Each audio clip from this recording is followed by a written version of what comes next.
प्रेरणादायक कहानियों के लिए चैनल को लाइक और सब्सक्राइब करें।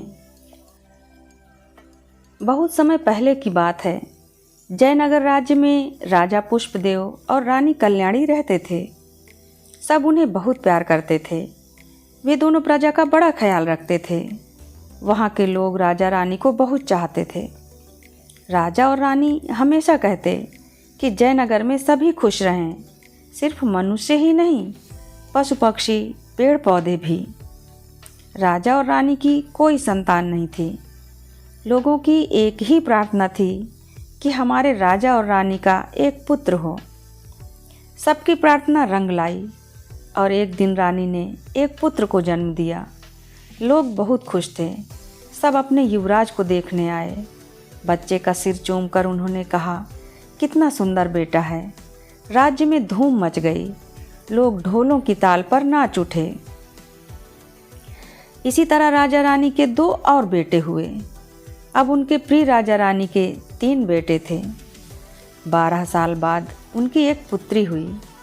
उसका नाम प्यार से गिन्नू रखा गया। बड़ी प्यारी थी वह, कोमल हृदय वाली। सभी उसे बहुत चाहते थे। कई साल बीत गए, बच्चे जवान हुए। एक दिन राजा ने मंत्रियों को बुलाकर कहा, अब वक्त आ गया है, हमें घोषणा करनी होगी कि कौन तुम्हारा युवराज बनेगा। सबने कहा, चुनने की क्या ज़रूरत है महाराज, सबसे बड़ा पुत्र ही तो राजा बनेगा। हाँ, राजा ने जवाब दिया, पुराने ज़माने में ऐसे होता था। सबसे बड़ा बेटा ही हमेशा राजा बनता था, लेकिन अब समय बदल गया है, इसलिए हमें उसे चुनना होगा जो राजा बनने के लिए सबसे योग्य होगा। राजा ने कहा, चलो राजा चुनने के लिए एक प्रतियोगिता रखते हैं। अब तीनों राजकुमारों में एक मुकाबला रखा गया, एक घोड़ों की दौड़, और जो भी उस बरगद तक सबसे पहले पहुंचेगा वही युवराज बनेगा। लेकिन एक अजीब बात हुई। तीनों राजकुमारों ने एक साथ दौड़ खत्म की। कौन जीता कौन हारा कहना मुश्किल था। कितने अच्छे घुड़सवार, मगर सवाल वहीं का वहीं, युवराज कौन बनेगा। राजा और रानी ने अपने बेटों को बुलाया।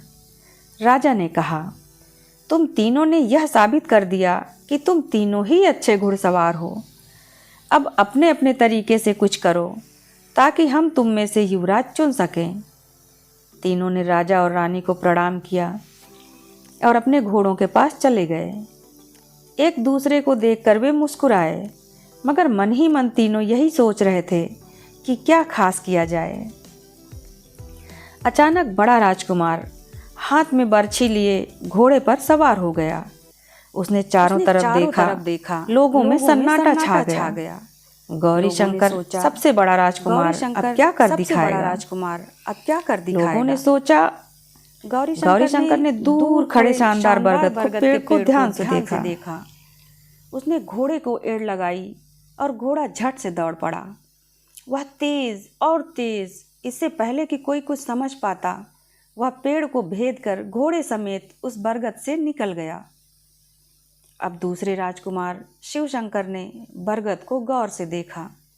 फिर उसने भी घोड़ा दौड़ाया, तेज, बहुत तेज। सब चुपचाप देख रहे थे। पेड़ के नज़दीक आकर उसने घोड़े को कूदने के लिए एड़ लगाई।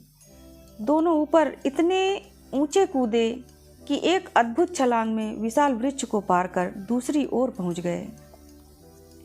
कमाल है, सभी लोग चिल्लाए। और अब बारी थी छोटे राजकुमार दिव्य शंकर की। उसने भी बरगद की ओर घोड़ा दौड़ाया और पलक झपकते ही उसे जड़ से उखाड़ डाला। फिर बड़ी शान से उसने पेड़ को उठाया और राजा रानी के सामने जाकर रख दिया। शाबाश शाबाश शाबाश की आवाज़ें पास के पहाड़ों से आने लगीं। बताओ, राजा किसे बनना चाहिए, गौरी शंकर, शिव शंकर या दिव्य शंकर? पेड़ को भेद कर कूदने वाला, पेड़ के ऊपर छलांग लगाने वाला, या फिर पेड़ को उखाड़ने वाला? ज़्यादातर लोग दिव्य शंकर को चाहते थे। क्या वह सबसे बलवान नहीं था? उसी ने तो इतने बड़े बरगद को आसानी से उठा लिया था। लोग बेचैन होने लगे। राजा और रानी अपना फैसला सुनाने में इतनी देर क्यों लगा रहे थे? राजा और रानी छोटी राजकुमारी को देख रहे थे। 7 साल की उनकी बेटी उदास और अकेली खड़ी थी। वह जमीन पर पड़े बरगद को देख रही थी। पेड़ के आसपास पक्षी फड़फड़ा रहे थे। घबराए हुए वे अपने घोंसले ढूंढ रहे थे। बरगद मर गया, वह धीरे से बोली। उसे बरछे से चोट लगी और अब वह मर गया। सन्नाटा छा गया। रानी ने गिन्नू के पास जाकर उसे बाहों में भर लिया और कहा, राजा वही है जो राज्य में किसी को भी नुकसान न पहुंचाए। सब चौकन्ने होकर सुन रहे थे। राजा उठ खड़े हुए। उन्होंने अपने तीनों बेटों को देखा, फिर बेटी को देखा। उसके बाद अपनी प्रजा से कहा, अगर कोई शासक बनने योग्य है तो वह है छोटी गिन्नू। बरगद को चोट लगी तो उसे भी दर्द हुआ। उसी ने हमें याद दिलाया कि बरगद में भी जान है। गिन्नू दूसरों का दर्द समझती है। उसे मनुष्य, पेड़ पौधे, जानवर, पक्षी सबकी तकलीफ महसूस होती है। मेरे बाद गिन्नू ही राज्य संभालेगी। मैं उसे जयनगर की अगली राजा घोषित करता हूँ। सभी ने मुड़कर उस छोटी लड़की को अपनी होने वाली रानी को देखा। 7 साल की बच्ची यूं ही खड़ी थी जैसे खुद एक नन्हा सा बरगद हो। उसके चारों तरफ पक्षी फड़फड़ा रहे थे। कुछ उसके कंधों पर आ बैठे, कुछ सिर पर। उसने दानों से भरे अपने छोटे हाथ फैलाए और धीरे धीरे पास आकर पक्षी दाना चुगने लगे। धन्यवाद। जय हिंद। वंदे मातरम।